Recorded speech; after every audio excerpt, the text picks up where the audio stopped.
Livre du prophète Jonas.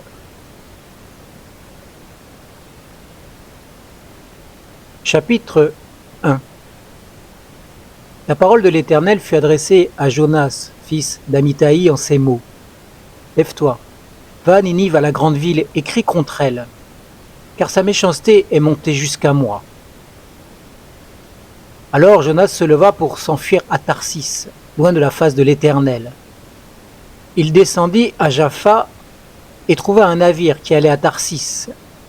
Il paya le prix du transport et s'embarqua avec les gens pour aller à Tarsis, loin de la face de l'Éternel. Mais l'Éternel fit souffler un grand vent sur la mer, et il s'éleva sur la mer une grande tempête. Le navire menaçait de se briser. Les marins eurent peur. Ils implorèrent chacun leur Dieu et lancèrent dans la mer les objets qui étaient sur le navire pour s'en alléger. Jonas descendit au fond du bateau, se coucha et s'endormit profondément. Le chef d'équipage s'approcha de lui et lui dit « Pourquoi dors-tu ? Lève-toi, invoque ton Dieu. Peut-être que ce Dieu se modérera à notre égard et nous ne périrons pas. » Ils se dirent l'un à l'autre « Venez et tirons au sort pour connaître celui qui nous attire ce malheur. » Ils tirèrent au sort et le sort tomba sur Jonas. Alors ils lui dirent « Explique-nous ce qui nous attire ce malheur. Quelles sont tes affaires et d'où viens-tu ? Quel est ton pays et de quel peuple es-tu » Il leur répondit « Je suis hébreu et je crains l'Éternel, le Dieu des cieux, qui a fait la mer et la terre ferme. » Ces hommes furent saisis d'une grande crainte et lui dirent « Qu'as-tu fait là ?» Car ces hommes savaient qu'ils fuyaient loin de la face de l'Éternel parce qu'il le leur avait expliqué. Ils lui dirent « Que te ferons-nous pour que la mer se calme envers nous ?» Car la mer était de plus en plus démontée. Il leur répondit « Prenez-moi, jetez-moi dans la mer, et la mer se calmera envers vous. Car je sais que c'est moi qui attire sur vous cette grande tempête. » Ces hommes ramaient pour gagner la terre ferme, mais ils ne le purent, parce que la mer était toujours plus démontée contre eux. Alors ils invoquèrent l'Éternel et dirent « Éternel, nous t'en prions que nous ne périssions pas à cause de la vie de cet homme, et ne nous charge pas d'un sang innocent, car toi, Éternel, tu as agi comme tu l'as voulu. » Puis ils prirent Jonas et le jetèrent dans la mer, et la fureur de la mer s'arrêta. Ces hommes furent saisis d'une grande crainte de l'Éternel. Ils offrirent un sacrifice à l'Éternel et firent des vœux. Chapitre 2. L'Éternel fit intervenir un grand poisson pour engloutir Jonas, et Jonas demeura dans les entrailles du poisson 3 jours et 3 nuits. Jonas, dans les entrailles du poisson, pria l'Éternel son Dieu. Il dit « Dans ma détresse, j'ai invoqué l'Éternel, et il m'a répondu. Du sein du séjour des morts, j'ai appelé au secours, et tu as écouté ma voix. Tu m'as jeté dans un bas-fond au cœur des mers, et les courants d'eau m'ont environné. Toutes tes vagues et tous tes flots ont passé sur moi. Et moi je disais, je suis chassé loin de tes yeux. Mais je contemplerai encore ton saint temple. Les eaux m'ont couvert jusqu'à la gorge, l'abîme m'a enserré, des joncs se sont noués autour de ma tête. Je suis descendu jusqu'aux ancrages des montagnes. Les verrous de la terre m'enfermaient pour toujours. Mais tu m'as fait remonter vivant du gouffre, Éternel mon Dieu. Quand mon âme était abattue au-dedans de moi, je me suis souvenu de l'Éternel, et ma prière est parvenue jusqu'à toi, jusqu'à ton saint temple. Ceux qui s'attachent à de vaines idoles éloignent d'eux la bienveillance. Pour moi, je t'offrirai des sacrifices avec un cri de reconnaissance. J'accomplirai les vœux que j'ai faits. Le salut appartient à l'Éternel. L'Éternel parla au poisson qui vomit Jonas sur la terre ferme.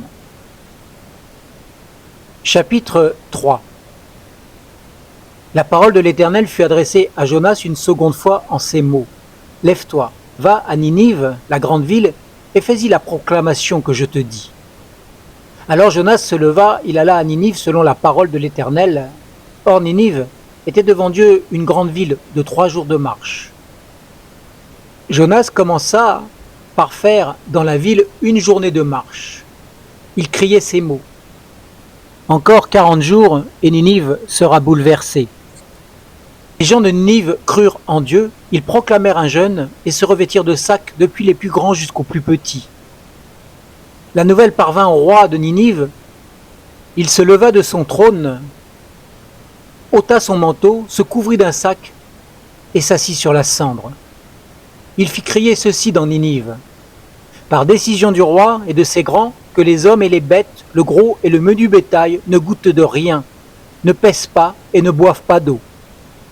Que les hommes et les bêtes soient couverts de sacs, qu'ils crient à Dieu avec force, et que chacun revienne de sa mauvaise conduite et de la violence attachée aux paumes de ses mains.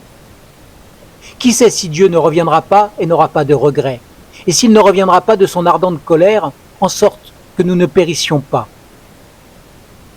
Dieu vit qu'ils agissaient ainsi et qu'ils revenaient de leur mauvaise conduite. Alors Dieu regretta le mal qu'il avait résolu de leur faire, et il ne le fit pas. Chapitre 4. Ce fut très mal pris par Jonas, qui se fâcha. Il pria l'Éternel et dit: ah, Éternel, n'est-ce pas ce que je disais quand j'étais encore dans mon pays? C'est ce que je voulais prévenir en fuyant à Tarsis, car je savais que tu es un Dieu qui fait grâce et qui est compatissant, lent à la colère et riche en bienveillance, et qui regrette le mal. Maintenant, Éternel, prends-moi donc la vie, car la mort m'est préférable à la vie. L'Éternel répondit: fais-tu bien de te fâcher? Jonas sortit de la ville et s'assit à l'est de la ville. Là, il se fit une hutte et s'assit dessous, à l'ombre, afin de voir ce qui arriverait dans la ville. L'Éternel Dieu fit intervenir un ricin qui se leva au-dessus de Jonas pour donner de l'ombre sur sa tête et pour lui ôter sa mauvaise humeur. Jonas éprouva une grande joie à cause de ce ricin. Mais le lendemain, quand parut l'aurore, Dieu fit intervenir un ver pour s'attaquer au ricin, et le ricin sécha. Au lever du soleil, Dieu fit intervenir un vent d'est étouffant, et le soleil s'attaqua à la tête de Jonas, au point qu'il en tomba en défaillance. Il demanda la mort et dit: la mort m'est préférable à la vie.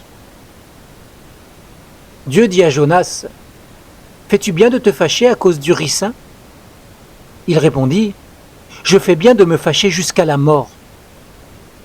Et l'Éternel dit: toi, tu as pitié du ricin qui ne t'a coûté aucune peine, et tu n'as pas fait grandir ce qui est né dans une nuit et qui a péri dans une nuit. Et moi, je n'aurais pas pitié de Ninive, la grande ville dans laquelle se trouvent plus de 100 000 êtres humains qui ne savent pas distinguer leur droite et leur gauche, et des bêtes en grand nombre. Fin du livre de Jonas.